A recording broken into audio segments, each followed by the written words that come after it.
Chers internautes, chers téléspectateurs, mesdames et messieurs, bienvenue à l'émission Poker, votre émission, l'émission que vous réclamez tous les temps et parfois vous recommandez les jokers que vous trouvez intéressants à passer sur Poker pour tirer les cartes. Tirer les cartes politiques, les cartes économiques, les cartes du sport, de culture et des sciences. Ce soir, Poker reçoit monsieur Ephrem Rofi Mounou. Il est le secrétaire général de l'Union nationale des opérateurs économiques du Congo. Monsieur le secrétaire général, bonsoir. Bonsoir. Nous sommes très heureux de vous recevoir à l'émission Poker. Merci beaucoup. J'en suis très ravi aussi et même honoré. C'est nous qui vous remercions pour cette disponibilité pour discuter évidemment des questions économiques qui concernent notre pays. On voulait savoir d'abord, vous êtes secrétaire général de l'UNOC, cette grande fédération des syndicats patronaux de notre pays. Est-ce que, en quelques minutes, vous pouvez un peu nous présenter l'UNOC, qui est, c'est vrai, connu des Congolais, mais en un mot? Merci beaucoup, c'est déjà très important. Donc l'UNOC est la plus vieille organisation patronale créée par les Congolais depuis à peu près les années 1960. Et dire qu'aujourd'hui, le rôle d'ailleurs traditionnel de l'UNOC est de défendre les intérêts des entreprises et de les représenter. Et aujourd'hui, avec la Convention nationale, nous sommes allés jusqu'à les accompagner. Et un peu plus loin, on va comprendre pourquoi nous parlons d'accompagner réellement. Et nous parlons au niveau de la structuration. Donc l'UNOC est constitué des entreprises dont les patrons sont congolais et bien d'autres, parce que souvent il y a cet amalgame. Il est important de le signifier que nous acceptons à l'UNOC tous ceux qui ont des entreprises et qui ont accepté le Congo, d'ailleurs comme pays de résidence. Patrons congolais ou étrangers, voilà. Vous les acceptez. Très bien, merci. Alors, l'UNOC, pendant des années, a été dirigé par feu le président El Djibril Bopaka, paix à son âme. Et depuis qu'il est donc parti, il est décédé. Est-ce qu'il y a eu des réformes aujourd'hui au sein de votre organisation? Est-ce qu'il y a beaucoup de choses qui ont changé? Effectivement, beaucoup de choses ont changé. D'ailleurs, s'il faudrait s'en tenir à l'histoire de l'UNOC, l'UNOC a connu ses phases. Parce que avant, l'UNOC existe sous le nom de GECOBAT, avec pour président Jean Bouleke Malonga. Et donc, quand le président Personnam Bopaka arrive, évidemment, il réforme les choses. Donc, l'UNOC était constitué pour la plupart des gens qui œuvraient dans le bâtiment. Et donc, le feu Bopaka, le président Personnam, a pensé créer les fédérations. Et c'est en cela que l'UNOC est parti de la GECOBAT pour être l'UNOC. Et évidemment, le président Jean-Daniel Ovaga, qui arrive en 2022, à la suite du décès donc du président Bopaka en 2021 et en 2022 avec la Convention nationale, nous avons reformé la structure. L'UNOC a pour la première fois un conseil d'administration. Donc aujourd'hui, l'UNOC a un conseil d'administration, un bureau exécutif national, a un cabinet, un secrétariat et puis des organes. Et surtout les services. Et ce qui est important au niveau de l'UNOC, sont les services. Nous avons donc un centre de gestion des affaires des entreprises, nous avons un cautionnement mutuel et nous avons le programme Business Opportunity. Okay. Alors, tout ça, le Congolais lambda dira tout ce gros machin, à quoi il sert vis-à-vis de l'économie nationale? Ça sert à quoi cet instrument? Effectivement.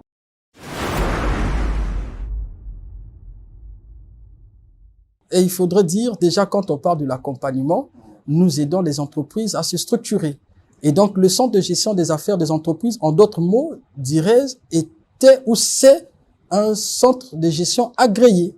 Et donc, nous accompagnons les entreprises à grandir parce que c'est cela l'opportunité que nous voulons. Et même accéder facilement au crédit. Parce que le centre de gestion, aujourd'hui, avec un programme ambitieux qui est le programme Omega, traite les questions des entreprises, font à ce que les dossiers soient acceptés au niveau des banques, mais le financement assure la croissance de l'entreprise et par voie de conséquence, l'entreprise participe à la vie de l'État et à la création de l'emploi. Vous êtes comme donc une interface entre les entreprises et parfois l'État.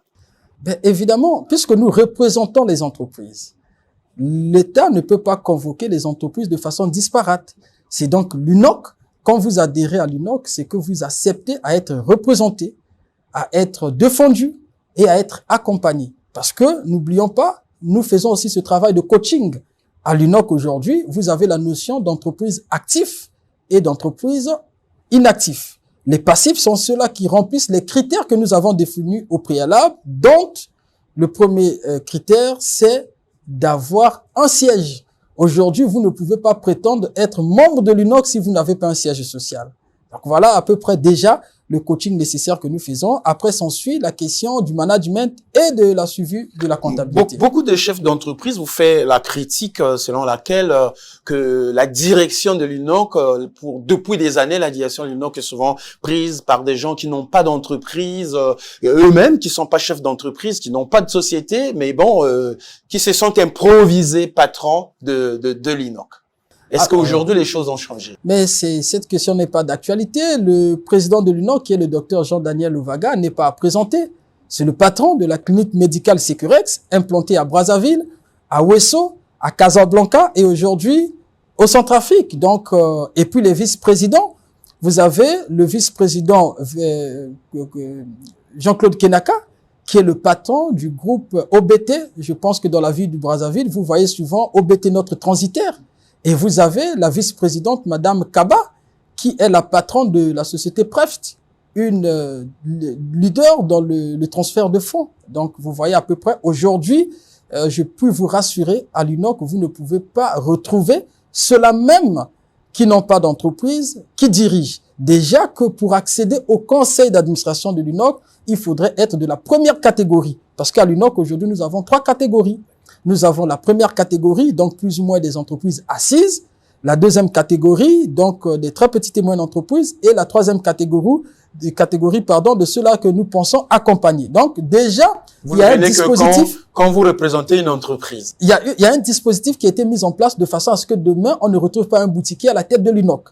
Donc, ce n'est pas une entreprise lambda qui peut se prévaloir être de la première catégorie. Et que faites-vous alors du secteur informel?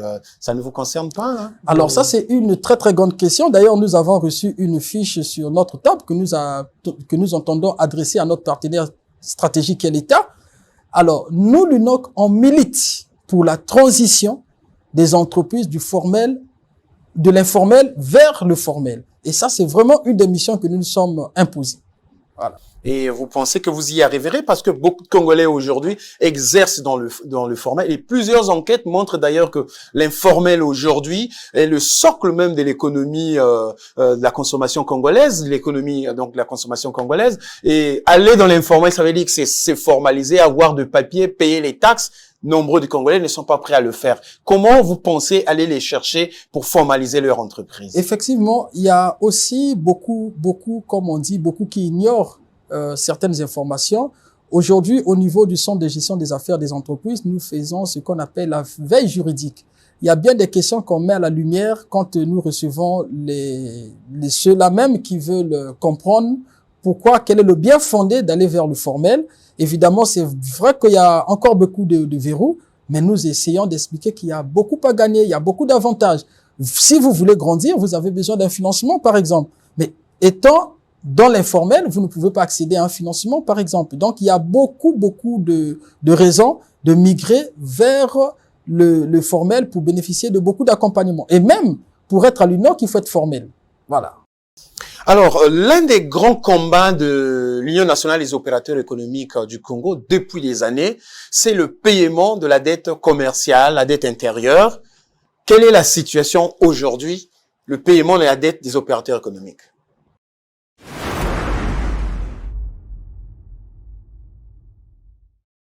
Alors, merci pour cette question, qui d'ailleurs sera un peu très difficile pour moi de me prononcer dessus, parce que l'UNOC d'entrée de jeu s'était déjà prononcé, l'UNOC avait donné son avis.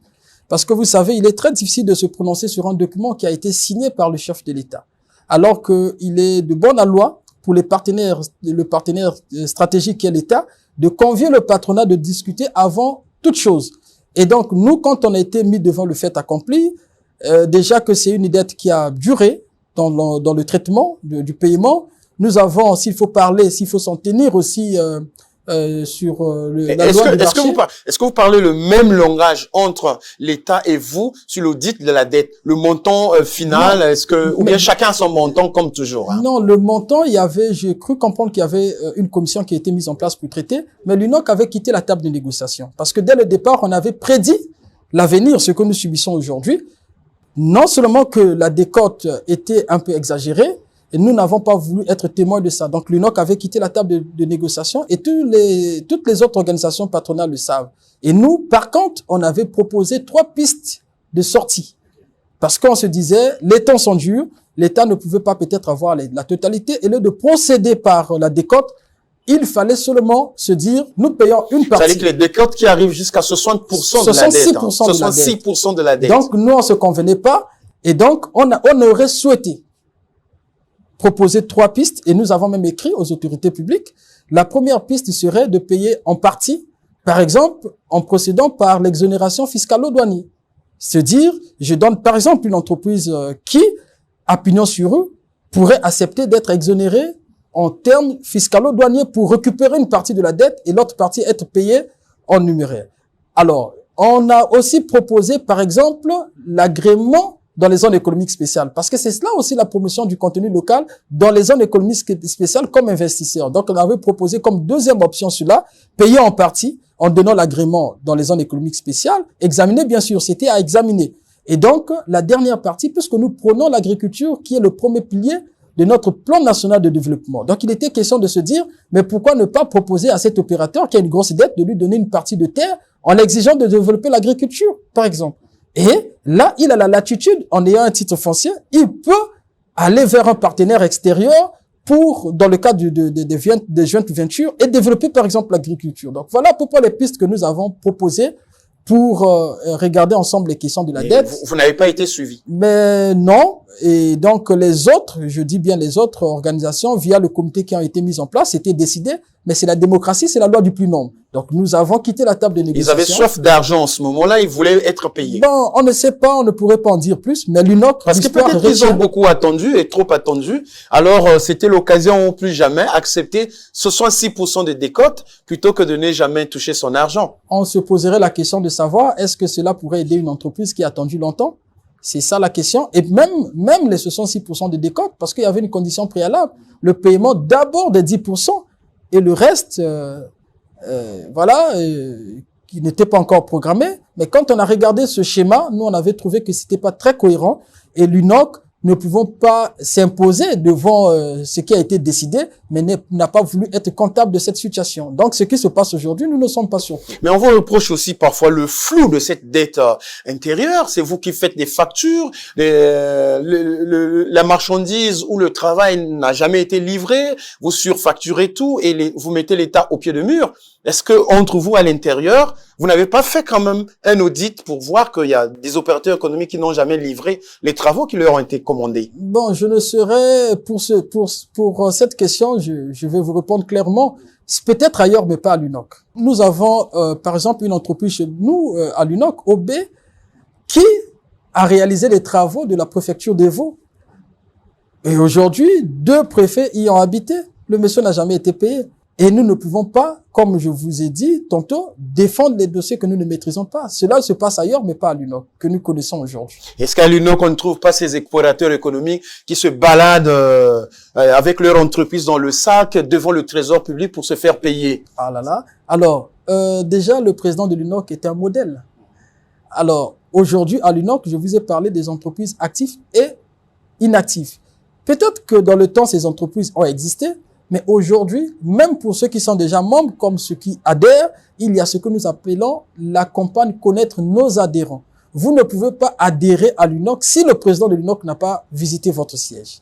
Maintenant, au pire des cas, nous allons vous accepter parce que c'est aussi de notre mission de vous accompagner. En ce moment, nous vous acceptons, mais vous passez directement au niveau des entreprises passives, inactives, parce que ce sont des entreprises que nous ne pouvons pas présenter, mais que nous gardons avec nous, que nous accompagnons. Voilà la différence. Donc aujourd'hui, vous ne trouvez pas à l'UNOC quand même ceux-là qui ont facturé, caché tout ça dans le sac et toujours devant le trésor public. Non, parce que à l'UNOC aujourd'hui, nous cultivons cette culture entrepreneuriale. C'est-à-dire, nous voulons des Congolais sérieux ou des chefs d'entreprise qui ont des entreprises. Pas un dossier fiscal. Un dossier fiscal ne suffit pas, mais plutôt avoir une entreprise. Ce qui nous amène d'ailleurs un peu à tirer une nouvelle carte justement sur cette question qui est assez brûlante, la question d'emploi.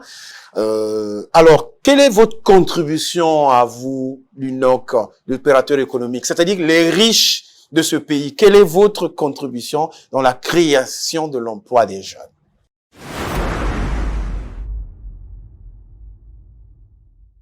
Nous avons rencontré notre partenaire technique qui est l'État, d'ailleurs qui depuis un moment nous écoute beaucoup parce que nous sommes une force de proposition aujourd'hui. Nous avons bien reçu donc le message du président qui était la création de l'emploi, mais nous avons proposé à l'État les mécanismes pour pouvoir arriver à cela, d'autant plus que cela intégrait déjà notre politique, sinon notre objectif quinquennal. Donc aujourd'hui, nous parlons du programme Omega. Le programme Omega, c'est un problème conçu entre l'UNOC et le FIGA, donc l'État, et l'État a accepté de mettre à notre disposition un portefeuille de garantie de 5 milliards de francs CFA pour faciliter l'accès au financement. Et donc, le traitement se fait à l'UNOC via le centre de gestion qui traite déjà les dossiers pour faciliter l'accès au financement, mais il y a les conditionnalités. Les conditionnalités, c'est que nous puissions créer plus d'emplois. Donc, c'est pour inciter à la création d'emplois, augmenter la capacité des entreprises pour créer l'emploi. Donc là, nous avons démarré ce programme et je pense parmi les objectifs, c'est la création de l'emploi. Nous allons pas lancer des chiffres comme ça, mais c'est vous rassurer que nous avons créé les conditions de création d'emploi. On sait également que vous êtes membre peut-être du comité de direction au conseil d'administration du FIGA, ce fonds de garantie qui doit donc donner de l'argent pour que les jeunes essaient d'entreprendre. Mais nous savons aussi que la première expérience du FIGA, s'il y a une deuxième, la première expérience a été une catastrophe. Pourquoi vous continuez à faire confiance à cet instrument-là quand on sait que les jeunes n'ont pas bénéficié de quelque chose de consistant venant du FIGA? Effectivement, mais ce sont là les réformes. Vous savez, quand il y a des nouvelles réformes, on tâtonne. Et c'est comme ça que nous avons trouvé un schéma aussi spécifique. Donc, avec la convention avec le FIGA met à notre disposition un portefeuille de garantie dans les banques de la place que nous avons négociées. Mais le traitement ne se fait pas au FIGA.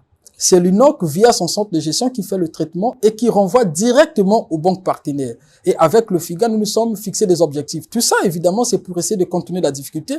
Mais le bien fondé, c'est que la garantie du FIGA couvre le crédit à 50%.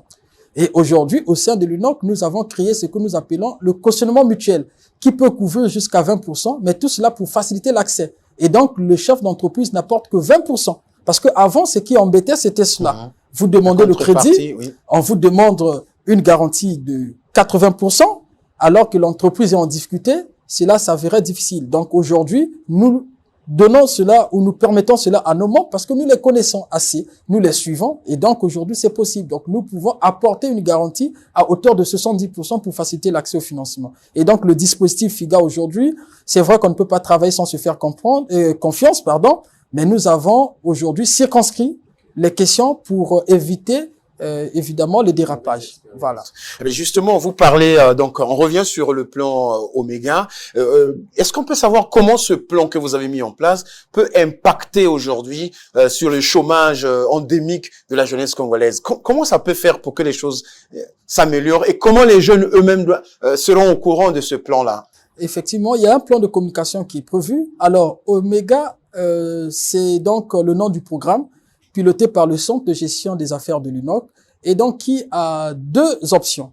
La première, parce que nous recevons des dossiers, et donc ces dossiers sont traités au niveau du centre, et ce qui nous permet là de pouvoir sélectionner les dossiers qui sont donc bancables, éligibles, parce que n'oublions pas qu'à côté de ça, toutes les entreprises n'ont pas seulement besoin de financement. Il y a des entreprises qui ont ce besoin de se faire accompagner de formation. Et c'est là où nous décelons cela. Nous accompagnons donc ces entreprises. Or, une entreprise qui est accompagnée, donc qui est traitée, évidemment, peut retrouver sa santé financière et donc employer encore plus.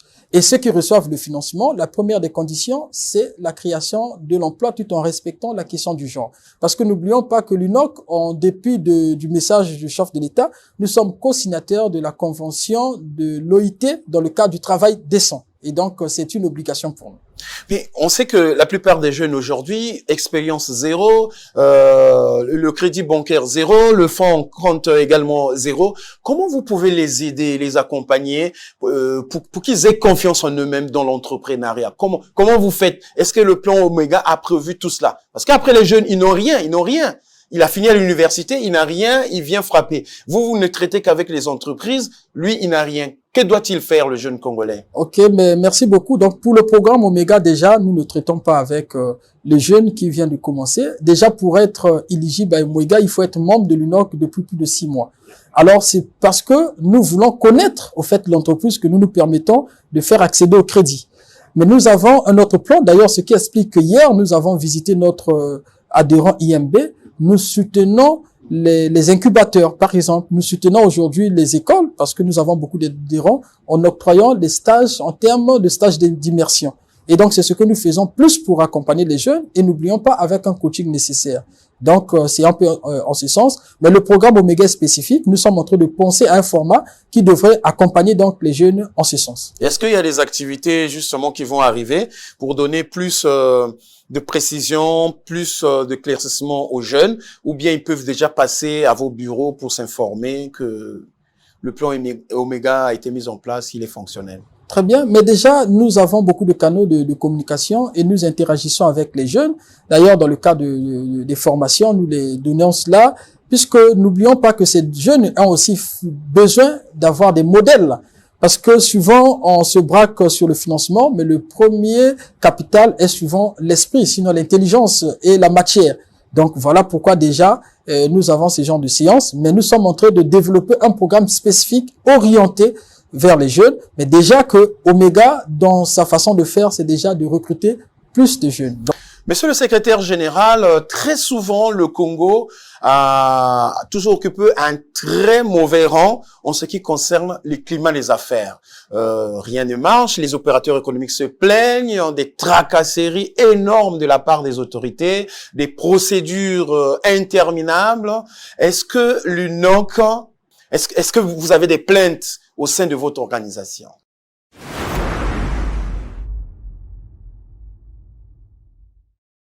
Effectivement, la question du climat des affaires, nous connaissons tous, d'autant plus que le Doing Business est publié. Et donc, malheureusement, au sein de l'UNOC, nous faisons ce que j'ai dit tantôt, la veille juridique. On se rend compte que l'infrastructure y est. Tout est là. Donc, ça veut dire simplement que c'est une question des hommes.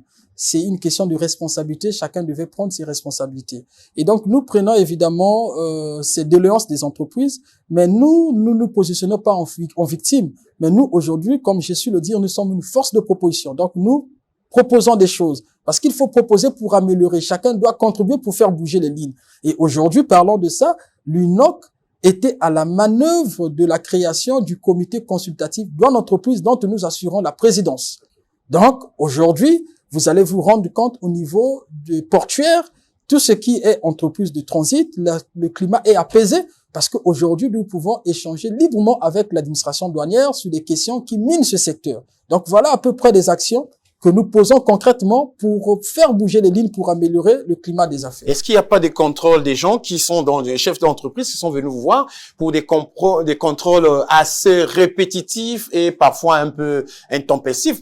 Il y a un homme d'affaires qui disait dans ce pays que parfois il y a plus d'agents de contrôle dans une boutique que les clients. Mais ça c'est bien vrai, c'est la réalité. Mais n'oublions pas que il faudrait saluer les efforts consentis aussi par le gouvernement. À l'heure actuelle, nous avons travaillé d'ailleurs avec le ministère du Contrôle d'État. Nous avons un format proposé par rapport au contrôle. Donc il y a des améliorations. Et nous recevons, mais il y a aussi, s'il faut le dire, comme tenter d'entrée de jeu, il faudrait faire le coaching nécessaire. Il faudrait aussi discipliner les entreprises, parce que il y a de ceux-là aussi qui sont véreux. Donc il faudrait expliquer. Et il y a aussi la notion de la méconnaissance. Nous avons traité d'un cas récemment où un entrepreneur qui a un siège à Brazzaville avait ouvert des bureaux à Pointe-Noire, qui s'est vu être contrôlé par l'inspection du travail et qui avait pensé que c'était de trop parce qu'elle a fourni les documents du siège. Or, la réglementation dit autre chose. Donc, arrivé à l'UNOC, nous avons présenté la situation à notre adhérent et nous avons demandé, montrer la manière de procéder. Donc, il y a aussi ça, il y a le travail parce que on tire parfois dessus, mais alors que de l'autre côté, il y a juste ce besoin d'informer, de mettre à la ligne. Donc, voilà. Est-ce que l'UNOC aujourd'hui a des informations quand même de ce qui se passe au niveau du port de Pointe-Noire? Il y a beaucoup de plaintes quand même de temps en temps. Au niveau du port fluvial du Brazzaville, l'entrée de Kinshasa ou bien l'entrée de Cameroun par Ouesso ou par Soanké, est-ce que ou même par l'entrée du Gabon? Est-ce que vous avez toutes ces informations aujourd'hui, les plaintes, et c'est des situations que vous suivez et vous proposez des choses pour l'amélioration? Mais effectivement, nous suivons tout. D'ailleurs, l'UNOC a un grand bureau de représentation à Pointe-Noire. Et comme je dis, les réunions du comité consultatif douane entreprise se tiennent généralement à Pointe-Noire. Donc, nous sommes bien informés. Et d'ailleurs, l'UNOC figure parmi les rares organisations patronales qui, à chaque fois, transmet les fiches, sinon fait des propositions aux partenaires. Mais on se dit aujourd'hui... Est-ce qu'il y a des réactions quand même lorsque vous faites des fiches, quand vous remontez l'information? Ils réagissent quand même? Pas à tous les coups, mais nous obtenons... Il y a des succès quand même dans votre action? Effectivement, il y a des succès. Nous avons pu lever les grèves au niveau du port de Pointe-Noire. Donc, c'est vrai que les réformes sont difficiles, mais on ne baisse pas les bras, on dénonce certaines choses. Nous, au niveau du comité consultatif de l'entreprise, nous avons fait des propositions pour alléger, sinon le coût du passage portuaire. On a des doublons, tels que l'assurance avec le GIOT et Sercoret. On fait des propositions. Donc voilà, c'est cela. Et que pensez-vous aujourd'hui des péages? Il y en a près de 7 sur Brazzaville-Pointe-Noire. Les opérateurs économiques se plaignent de temps en temps, soit parce que c'est des transitaires, des transporteurs, soit parce que c'est des gens qui ont des marchandises et ils doivent payer double sur les péages et peut-être les prix sont assez élevés d'après ce qui nous revient. Et vous, qu'est-ce que vous pensez? Effectivement, la question des péages a été posée. Vous voyez, on risque de revenir sur la question que nous avons évoquée par rapport à la dette intérieure. Vous savez, c'est très difficile de prendre les choses en amont. Alors que aujourd'hui les péages sont érigés, mais quelles sont les conditions? Quelles étaient les clauses de départ? Parce que n'oublions pas que c'est un partenariat public-privé. Voyez-vous? Donc il faudrait comprendre pour pouvoir déceler ou dénouer ce nœud. Et aujourd'hui, c'est un mal nécessaire. Nous souffrons de cela. Et on se dit pour que nos corridors, parce qu'on n'oublions pas, le but, c'est aussi de faire à ce que notre pays, qui est un pays de transit, parce que vous savez aujourd'hui, beaucoup de marchandises transitent par le port de Pointe-Noire. Je parle là de la marchandise destinée à Kinshasa, comme aujourd'hui la République centrafricaine. Mais il faudrait regarder pour que ça nous soit bénéfique. Donc, je pense que c'est une question, mais pas à traiter de façon debout. Nous devons nous asseoir avec les partenaires, comprendre quel était le type de partenariat et faire des suggestions. Et vous estimez qu'il y a lieu aujourd'hui de revoir un peu les tarifs? Après avoir examiné, je pense qu'on peut trouver, sinon, les palliatifs, parce que n'oublions pas que il y a des questions que nous ne pouvons pas traiter dehors. Nous sommes membres du conseil d'administration du fonds routier, donc nous avons évidemment cet espace où nous pouvons faire des propositions, mais nous sommes entrés d'échanger sur cette question, mais tout en regardant de bout en bout ce qui a été conclu d'abord, pour comprendre et ne pas faire les propositions à la va-vite. Alors, monsieur le secrétaire général, mesdames et messieurs, on va aller certainement vers la fin de cette émission, mais 2 questions nous retiendrons encore ici. La première, elle porte un peu sur les diverses pénuries qui se passent dans le pays, eau, électricité, carburant et tout. Comment les entreprises vivent ça au quotidien? Alors, le problème du carburant, de la pénurie, déjà, il faut se noter que les entreprises souffrent depuis un moment déjà, parce qu'il y a eu 2 phases d'augmentation du prix du carburant, et cela a été très pénible par les entreprises. C'est vrai que d'entre deux jeux, nous avons échangé avec le gouvernement pour pouvoir regarder quelles étaient les mesures atténuantes. Est-il que nous n'avons pas pu obtenir tout cela? Mais aujourd'hui, le problème du carburant met à mal. Et ce sont là des choses qu'on pouvait éviter. Parce que quand on parle de l'amélioration du climat des affaires, le climat des affaires, c'est pas seulement des grands mots, mais c'est ces petites choses aujourd'hui qui rendent la situation aussi difficile. Donc, je pense que ça aussi, ça rentre dans le cadre de l'amélioration du climat des affaires, des efforts que nous devons faire, parce que les entreprises en souffrent. tant en termes du personnel qu'en termes d'entreprise comme personne morale. Est-ce qu'on peut craindre de la part de la Fédération des transports et tout ça d'augmenter le prix des transports comme il le menace déjà depuis un moment, les transports, les bus ou les taxis d'ici là? Est-ce qu'on peut craindre ça? Je pense bien que vous les maîtrisez encore un peu? Non, mais c'est très difficile de dire comme ça parce que vous savez, c'est un secteur qu'il faut réformer. Et puisque c'est pas aussi réformé, évidemment, ça vient de partout, les décisions viennent de partout, parce que n'oublions pas que nous avons une fédération de transport, mais nous avons aussi d'autres organisations parallèles qui agissent. Et vous voyez, souvent, c'est très, très difficile. Donc, nous, ce que nous sommes en train de faire comme travail, c'est d'essayer de faire une proposition dans le cadre de la structuration de ces secteurs. Ce serait d'abord important pour l'État de structurer ce secteur, et en ce moment, on pourra discuter des grandes questions.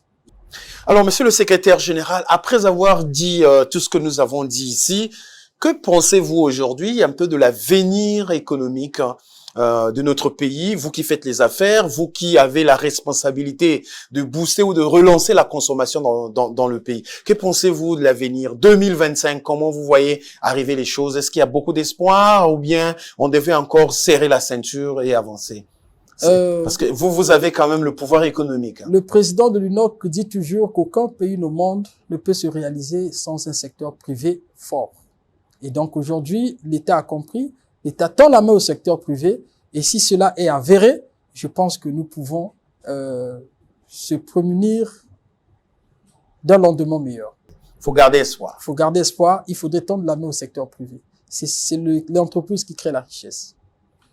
Mesdames et messieurs, chers téléspectateurs, surtout vous qui nous suivez sur C-Direct, canal 343, canal Plus, nous sommes arrivés donc à la fin de cette émission. Je vous rappelle, nous avons reçu monsieur Ephraim Rofi Mouono. Il est le secrétaire général de l'Union nationale des opérateurs économiques du Congo. Avec lui, donc, nous avons fait le tour des questions de la situation économique de notre pays.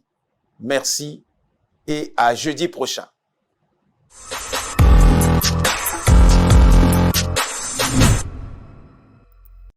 Pour toute participation à l'émission Poker, nous contactez par WhatsApp au 06 661 00 60.